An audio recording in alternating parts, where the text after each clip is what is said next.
so welcome. This is a presentation I gave at the System Dynamics Winter Conference about 6 months ago, 7 months ago. It concerns a set of techniques for trying to understand the longitudinal behavior of aggregate population models, the types of models we commonly build in Vensim. What sort of implications do they have for longitudinal statistics on particular people over time? So I'm going to first talk about the motivations for this work, talk about why I'm particularly focusing this work on aggregate models. What, after all, is the impact of model granularity, whether it's an aggregate or an individual-based model, on longitudinal reasoning, our capacity to think about how individuals flow through the system. Talk about sort of the questions we're trying to answer, a tiny bit on the approach, the current status, and future plans. So I introduced a vignette here, a little case study to try to motivate this work. And basically this concerns a model that David Vickers and I had worked with for Chlamydia that formed one of the models in our artifact or crisis paper on Chlamydia. And basically it's a common structure aggregate model. You can see sort of the stocks and flows labeled here, where we have susceptible, infected, treated, and removed people. Treated are people who are actually under treatment, removed people who have been recently treated or have recovered naturally, and who then go back to susceptible state. And we had some data that we sought to match with this model. You see to the right, such as the number of cases that were reported over time. Those would be people who were discovered for treatment, treated. And then we had some other data on proportion of the tests that were also positive. And we were interested in understanding the impact of different interventions within the system. For example, what will be the impact in terms of incident rates and in terms of prevalence of greater screening activities or faster contact tracing, or efforts to try to change people's behavior, to keep them removed from circulating in a high-risk way sexually for a longer period of time. Now, the question here is, imagine that we're setting out to evaluate the effectiveness of these interventions. Let's say screening is one example. Okay? Now, if we had a model like this, then I could give parameter values and initial conditions and so on. Do you think those insights would still hold if we found out, for example, that 98% of the observed infections were concentrated in just 1% of the entire population? So in other words, if the people who are getting infected were typically doing so many times a year, but the rest of the population wasn't so much circulating in this. So if we had, this model, but we were to learn that, well, it's not all people that are susceptible that are getting infected. It's some people that are getting infected and are going around this loop many, many times, and then there's another group which is just staying susceptible for long periods of time. They're never getting infected. So there's kind of this very, very different group. Some remaining here for all their life, some circulating around this loop many, many, many times, but very few circulating, say, just one time, right? So, if we were considering the impact, say, of behavioral change efforts or screening programs in two different cases. One, over the course of 5 years, members of just 1% of the population are each treated 50 times, versus two, over the course of 5 years, 20% of the population are treated one time.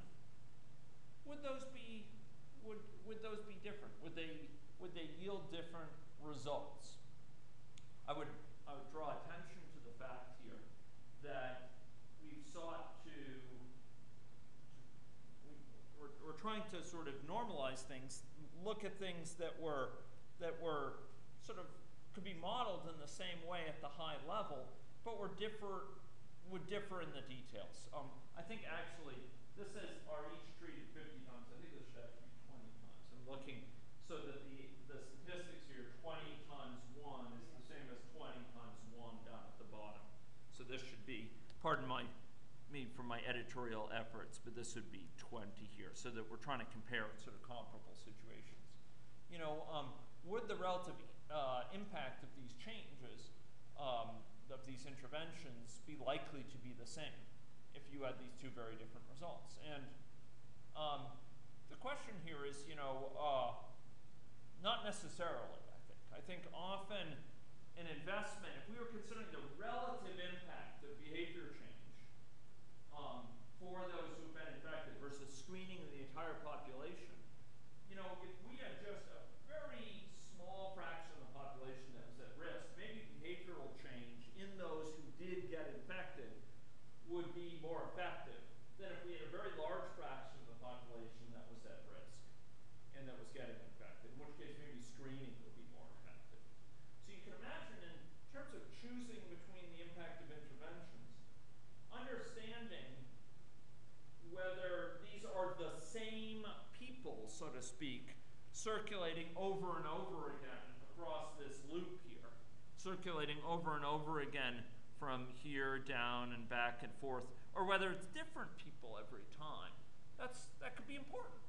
It could have a difference in how the relative level of impact of different interventions.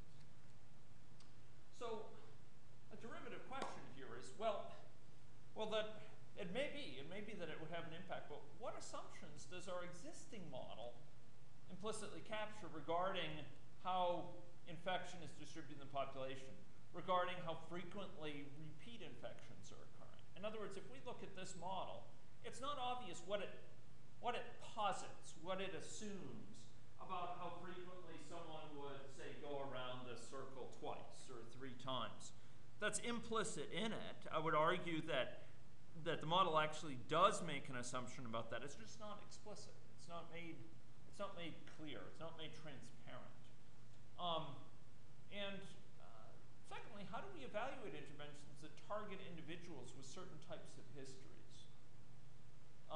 Could we evaluate, using this sort of model, an intervention, for example, which only targets people who have gotten infected more than 3 times already and gives them a different type of treatment?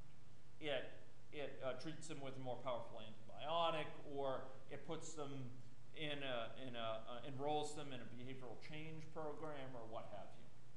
Now, it turns out that in my work, questions regarding individual history that we ask about, you know, the longitudinal progression of an individual, their experience over time, comes up fairly frequently. It comes up in chlamydia, as we've just seen, in TB. This issue of, for example, if you've been previously treated, how much more likely are you to get infected again, or to get active TB again? If you've been previously treated for active TB, are you more likely to get it again than someone who's not? Gestational diabetes. What fraction of people are getting it multiple times? Are they a particularly high-risk group that we could whose health is important to improve using certain types of interventions? Health services delivery, modifying treatment based on past treatment history. If someone has been unsuccessfully treated here several times, maybe we want to have a more rigorous sort of examination. HPV and cervical cancer. For example, some issues came up in diabetic CKD. So, in terms of motivations, we'd like to be able to answer some of those questions. We'd also like to be able to ground population models with individual level longitudinal data. In some domains, as we know, longitudinal data is readily available. So data which follows an individual over time. Recording several cases of contacts, for example, or reporting over time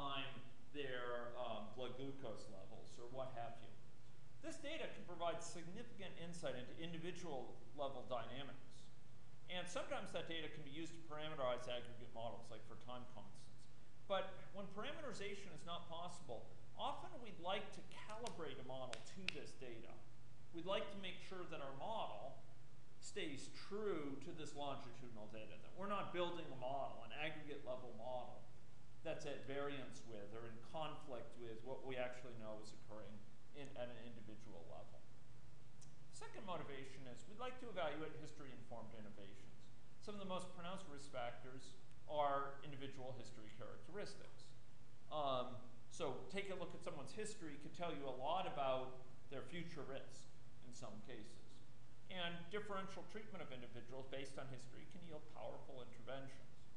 These are some of the motivations. Let's talk about the impact of model granularity.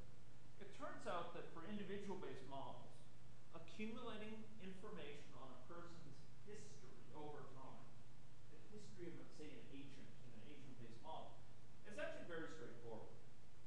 We look every time this is agent circulating, every time they get infected, we just record that fact. We write it to a database. We record it in a data structure. We keep around a history of information for them, right? And we can do that in a very straightforward way. We can do it in a very detailed way. Every time they recover, every time they go to the hospital and are treated, we could keep a record of that. Maintaining history information poses negligible impact on model running time, typically. It's very, very lightweight thing. And we could prioritize policies. We can design tailored policies that depend on that history. Depend on how many previous times have you gotten infected, how many previous times you've been treated, how many previous times have your treatment failed, have you failed to comply, or what have you. Now for aggregate models, the situation, the plot thickens, shall we say. Situation is trickier. Aggregate models do not follow individuals. What an aggregate model gives us, and if we go look back here, we can kind of see it. It gives us a set of cross-sectional views of what's going on. Sort of results from the model over time give, say, counts out of the model, but it isn't telling us about the experience of a particular person within that model directly. If you look at these outputs from a model, example outputs, we may match them very well, with cross-sectional data here. But this isn't matching with longitudinal data. Begs the question that I asked before, what do those models assume about longitudinal data? What does that model assume about the number of times someone is circulating, for example, here? The distribution of times, if we were to create a distribution in terms of, what fraction of the population is circulated 0 times, 1 time, 2 times, 3 times, what would that distribution be for this model? What's the assumption about that hidden in the model? It makes some assumption about it. What is it? Okay? That's what this research is about, trying to make that explicit. The primary means of maintaining history information within these sort of models is disaggregation of stocks. So if we look at the Mahmoud model of TB, how do we maintain, how do we maintain a record that someone has been previously infected or previously treated? How is that done in that Mahmoud model? Exactly.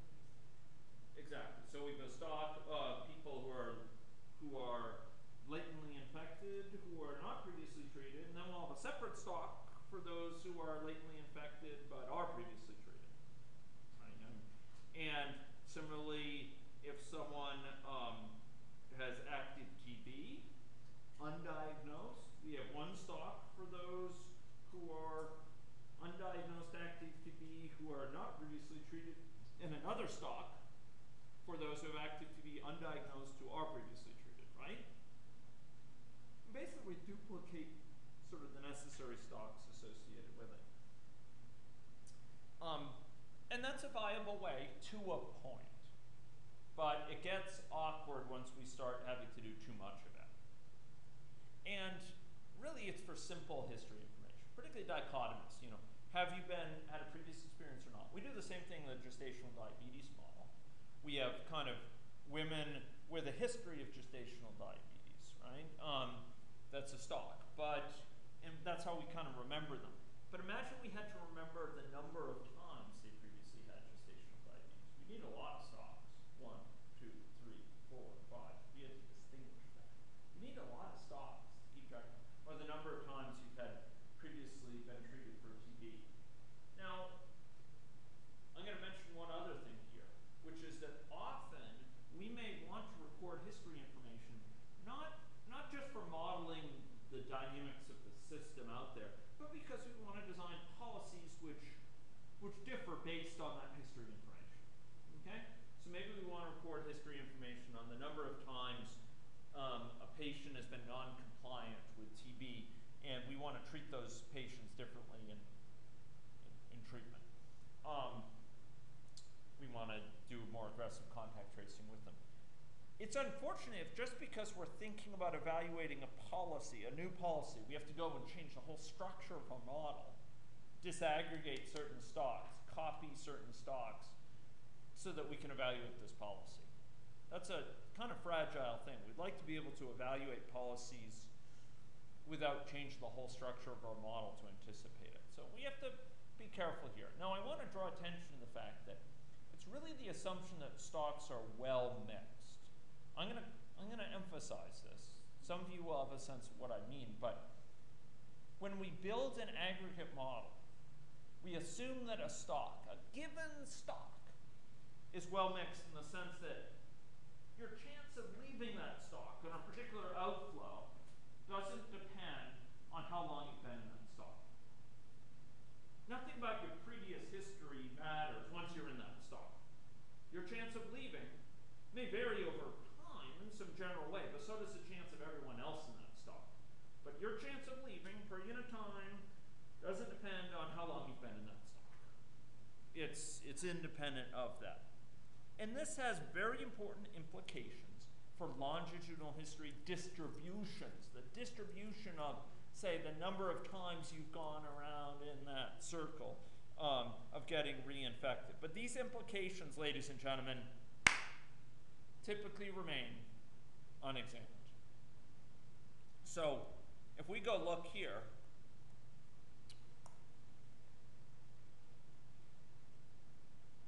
this susceptible stock there, it's memoryless. It doesn't care whether you've been in here your entire life thus far or whether you've just entered, a day earlier. Your chance of leaving in the next time you is the same. You have a certain force of infection by which you leave. If you're in that stock with all the others, your chance of leaving is the same.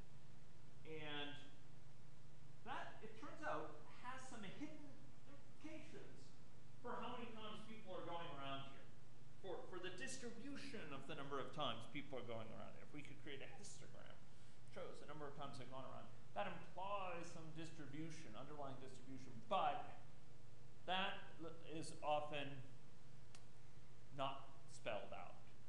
And so if we actually have a distribution in historic data that records how many times people have gone around conditional on having been, say, treated once before, we'd like to be able to compare it with this, but what do we compare it to? Because there's no tool right now that gives us that.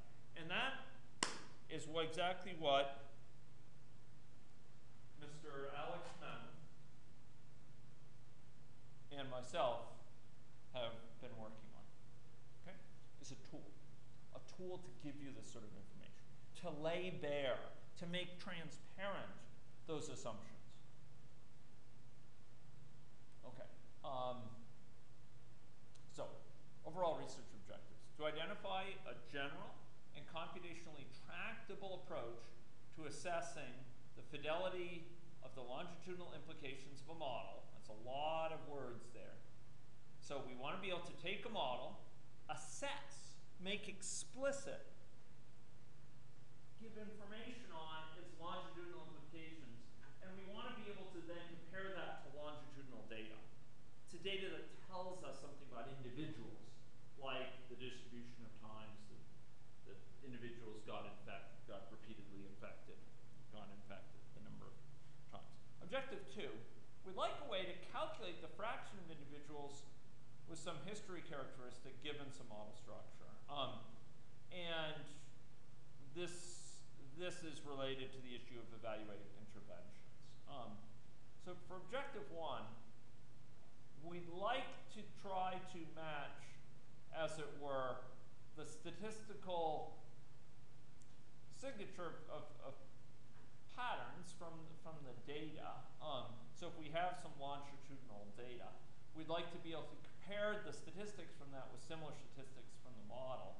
And we need to calculate these statistics for the model. We need to be able to make bare the statistical assumptions about longitudinal data assumed by the model.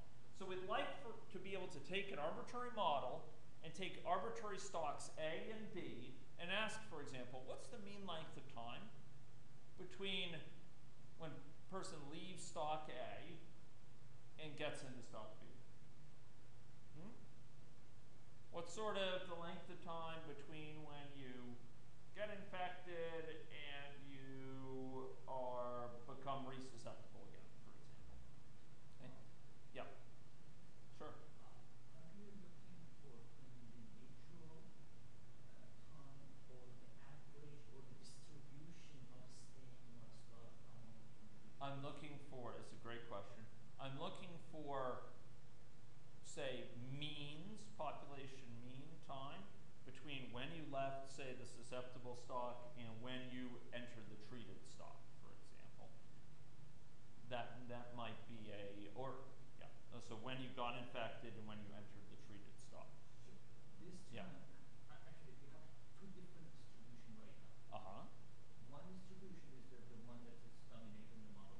Yeah. And the second distribution is how long I'm going to stay there, how long you are going to stay there, how long the third That's right. person is going to.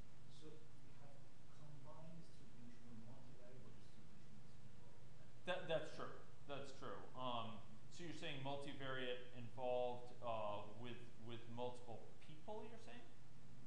When you say multivariate. Multiple people. With multiple people. Yeah. So here, I see what you're saying. I was thinking of distributions over. These are all concerning single people so it would be a distribution for a single person. This is interesting. You mentioned for multiple people. We'd have to talk about that. Yeah. It's not the question, the difference, or having considered both the distribution within the time in the stock and the time between the stocks? That's true. Yeah. So there certainly is that. So that would be sort of multivariate as well. I mean, rather look at how long it takes from the time the person gets into the stock to the time the person They gets out of leave. the stock, and then between the stocks, and then theoretically time in the next stock, depending on Right. that question. Right, and there might be, to be clear about this, I mean, if you go look at this, for example, let's go back to this, and I apologize for going back, but to make it more concrete. So, for example, the assumption here is that the actual transition is instantaneous. Yeah.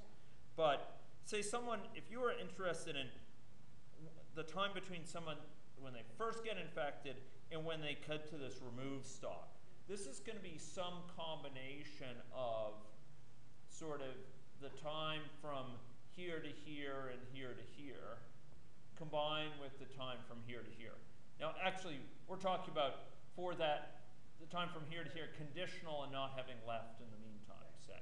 So some people will come here directly, but some will come via this route. And we want to be able to give statistics on that from the model so that we could potentially compare that. Although in this case it's not clear if there would be data on it, but compare that to other data.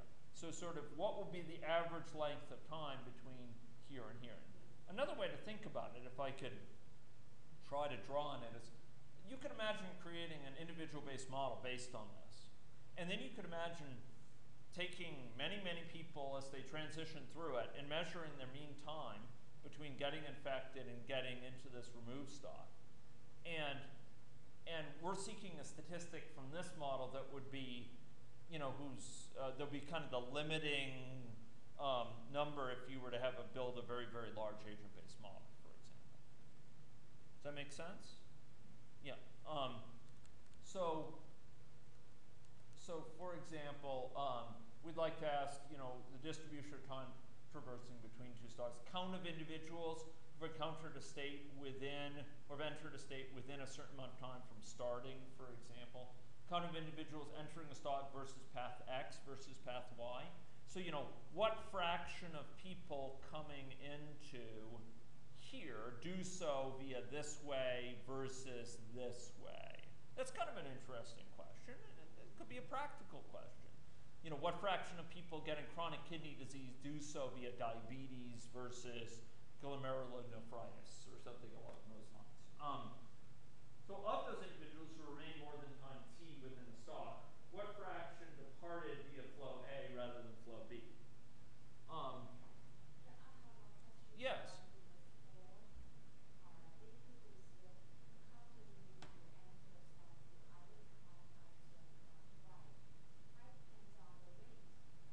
It does depend on the rate. Exactly. And that rate could be varying. One of the rates could for example, be something like force of infection, which depends on other things in the model, right? But we would like to ask, for this real period of observed time within this model, that we ran this model, what fraction of people came in via this route, via this other route?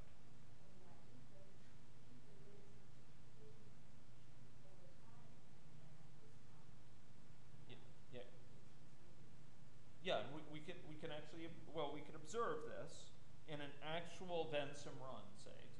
I think other options you can put it into optimal variable. Yes. And Calculate. The rate divided by the rate. You can do that. That's right. But we should be able to do that with a tool externally without needing to modify the structure of the model by adding this variable. But you're right, some of these could be assessed by doing that. Some are harder to assess, like the mean length of time. This would be harder to assess by creating another variable. Another question is, what fraction of individuals during a model traverse a given path of one or more stocks? Potentially repeat it. What fraction of gestational diabetes cases that we see occur to mothers who have more than one? What fraction of diabetic offspring of diabetic mothers come from women who have had gestational diabetes more than once, for example? What fraction of people within our model back there, what fraction of people, again, have gone this loop once, 0 times, once, twice, 3 times? Those are things we could record in an agent-based model quite readily. We'd like to be able to get those statistics from a system dynamics model. And ladies and gentlemen, those statistics are there. It's just a matter of going and digging them up. In other words, you can calculate. There are principled ways of calculating this. It's just a matter of doing the necessary math and accounting and bookkeeping and all those sort of things. It turns out there are assumptions that allow you to do these things. So fraction flow you get to a state that came from certain paths, fraction of cases starting a certain state in time that follow a certain route, like they go 2 times around the cycle. And then we'd like to be able to try to approximate history-targeted interventions. We'd like to calculate at least a fraction of the population sharing some history attribute so that we could try to simulate a policy which is based on this and have some sense of what it would give in terms of impact. Again, in an agent-based model, an individual-based model, it's straightforward to have history-dependent policies. You could say, okay, for those people of this history property, which we've recorded, do this, and otherwise do that. Here, at least we want to be able to ask, well, what fraction of the people we're treating, for example, have this property? And then we try to sort of find a way of approximating, can we treat these differently from those? Okay. So, aggregate models do impose distributions on longitudinal statistics. The key property here is that stocks are memoryless. So these state variables are memoryless. And such distributions cannot in general be determined statically within a model. In other words, for nonlinear models where the rates themselves may be changing based on other state variables, you can't just sort of look at the model and say what fraction of the people will go this way or the other. You need to run the model and say, for that particular run of the model, that particular scenario, what fraction went this way or that way. Okay.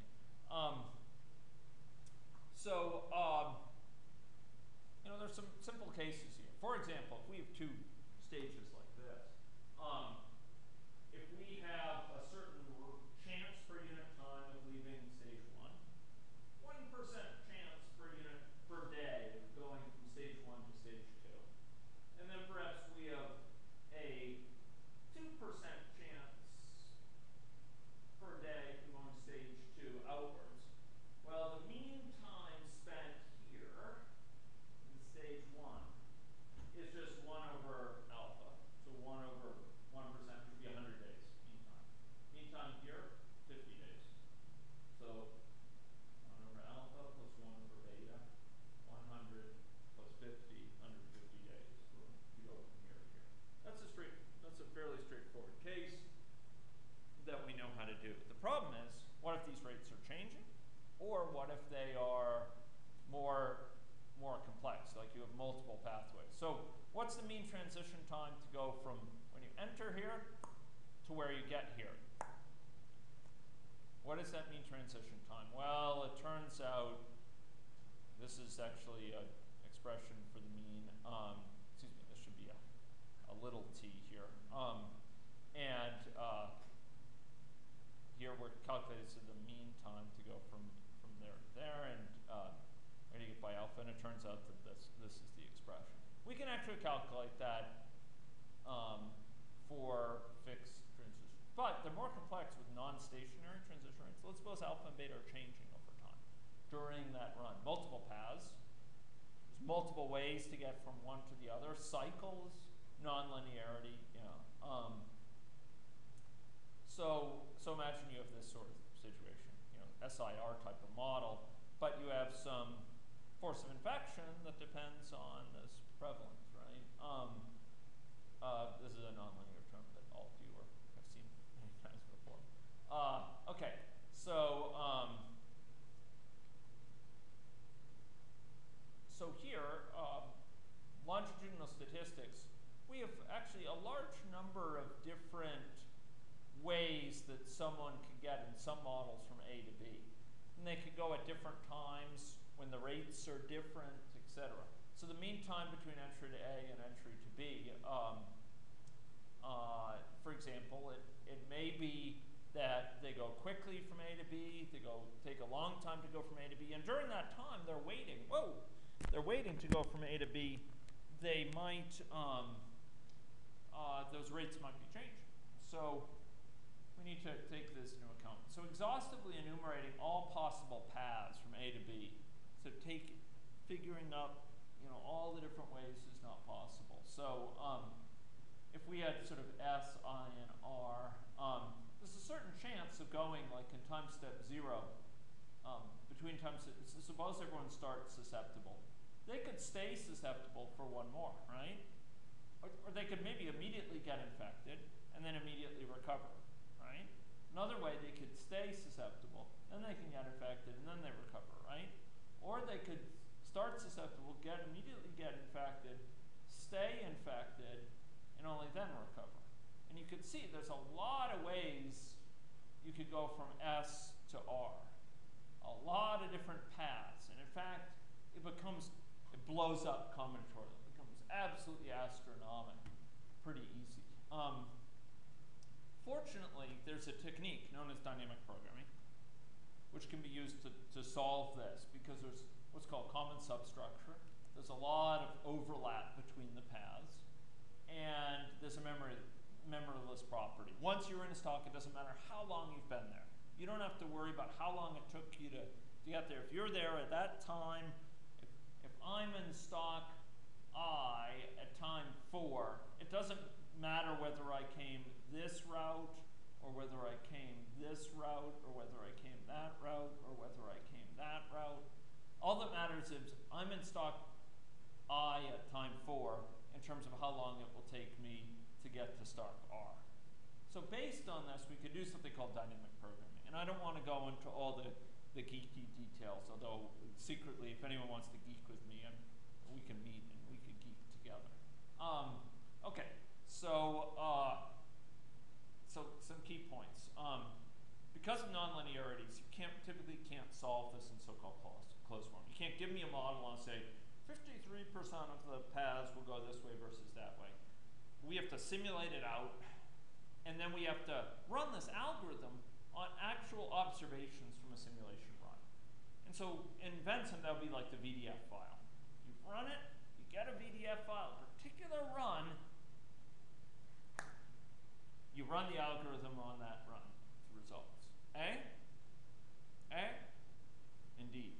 So the algorithm, it turns out, can run with quite modest computational resources, space, time, and it's actually not that burdensome. So we went through, the student Alex Mung and I. Do you know Alex Mung? Okay, yeah, Mung Chung. No or not? I heard his name a couple of times. Yeah, One Yi, yeah. So Alex Mung Chung, he derived 5 different adaptations of this algorithm to calculate statistics, particular statistics in these models. So of those people who start in state A at time t equals s and arrive at state B by time no later than t sub f, how long on average does it take them to reach B? So look, given that, say you started, maybe t sub s is the initial time, right? If we want to say for those people who took no more than 2 years to get infected, average, how long did it take you to get infected? Here's another question.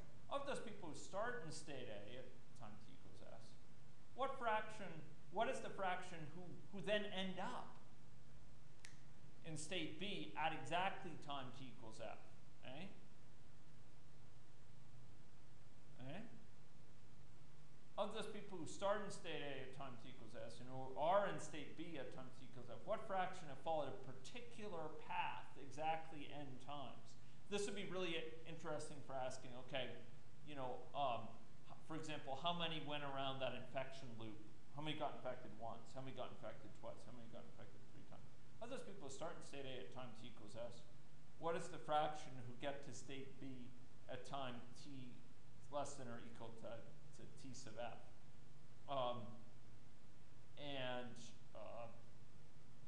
Here, so of those who start in a particular state at a certain time, what's the fraction who eventually get to state B?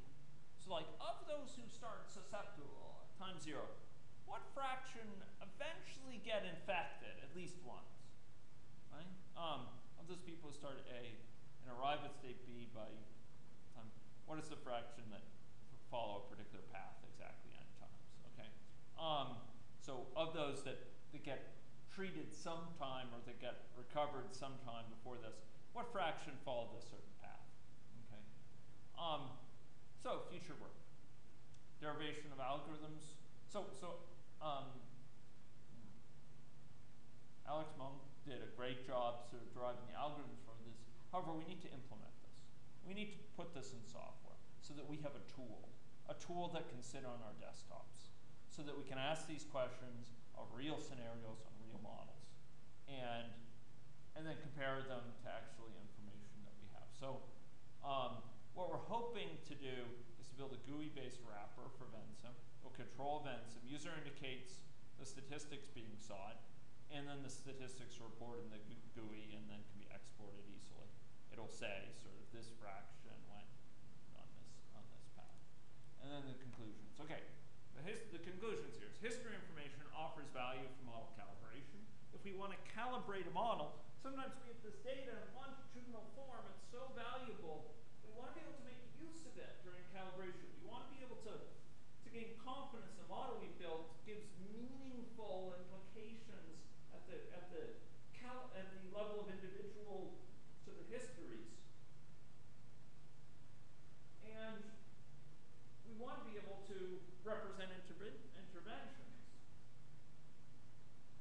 nice to be able to represent interventions that somehow depend on individual history. This individual history information is easy, straightforward to capture in individual-based models, like Asian-based models, but it's typically left implicit in aggregate models.